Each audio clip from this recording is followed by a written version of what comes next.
Welcome back to our live show. In life, we can choose to let our circumstances get the best of us, or we can work to overcome them. Lisa Cohen's circumstances was that she grew up in Washington, D.C. in foster care, then had to deal with poverty and abuse. And thanks to choices that Lisa made, she triumphed over the hand that life dealt her, becoming a boxing champion. She tells her story of empowerment in her memoir called Being Too Fierce. And Lisa's here with us today. Good morning. Good morning. Let's start with the title, Being Too Fierce. Too Fierce was your boxing name. Yes, it was. How did you get into boxing? Well, yeah, that's I have a That's chapter. kind of the middle of the That's story. the middle of the story. I was actually watching boxing on television. I loved watching Mike Tyson, him knock everybody out during that year, and I think it was '86. And Christy Martin was fighting a woman. She's a coal miner's daughter. Was fighting Bethany Payne, and I saw that fight, and I was like, oh my God, this is what I'm supposed to do.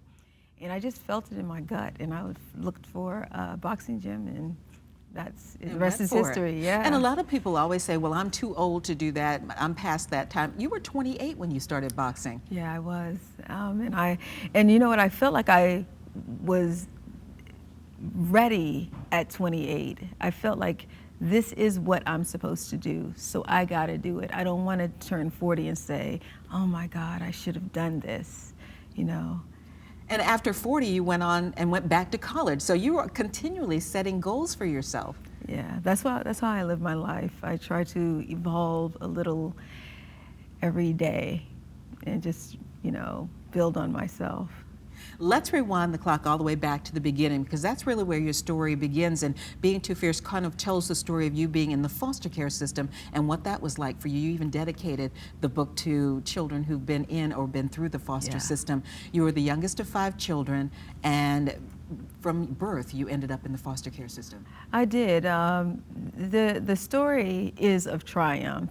Although I've been through these things, I like to tell people and talk to them and use the voice of my childhood experience, because there are a lot of children who can't speak for themselves. I couldn't speak for myself as a child, and I wanted to, in the book, give the power to people who have gone through it or are going through the abuse, the neglect and such, that, when we go into foster homes, we're, told that there's going to be someone there to care for us.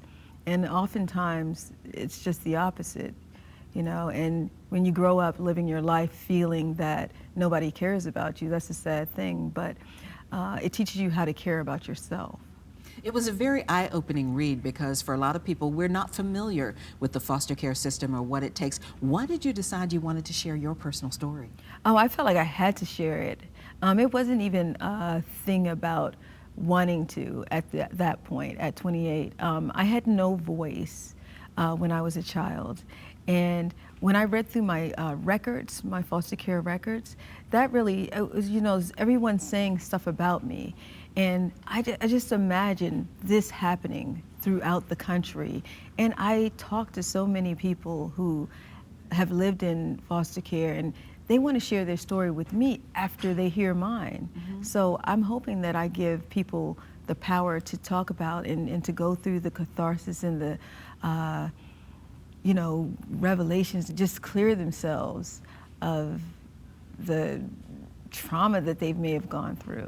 And that's kind of where you are now in your life as a motivational speaker, sharing your story and helping people to share their stories and their emotions. Yeah, that's exactly what that's the goal of the book. It's to get people to come out and share their story, or, they may say, I need therapy. I need to get some therapy. I need some help. They may want to write. They might want to write their feelings down. So, and it's also, it's a little bit more than that too, because I try to empower people to say, look, if you want to be what you want to be, go for it. I was 28 years old when I started boxing, and there were so many naysayers, you can't even imagine. So I just said, I'm going to do this, and I'm going to be the champion, so. And what was that feeling like when you became the champion?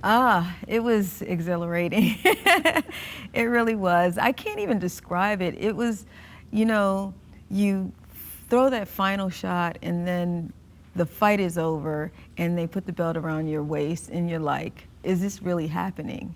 Because this is what I worked in the gym for so long for. You know, I trained about 6 hours a day, 6 days a week when I was training before I retired, and it was just really, it was a lot. It was a lot, but I loved it. I really loved training. Well, thank you so much for coming in and sharing just a small piece of your story. If you want to see the full story, the book is called Being Too Fierce by Lisa Cohen, and it's available now. Thank you, Lisa, and best of luck with the next chapter of your life. I know you're not finished yet.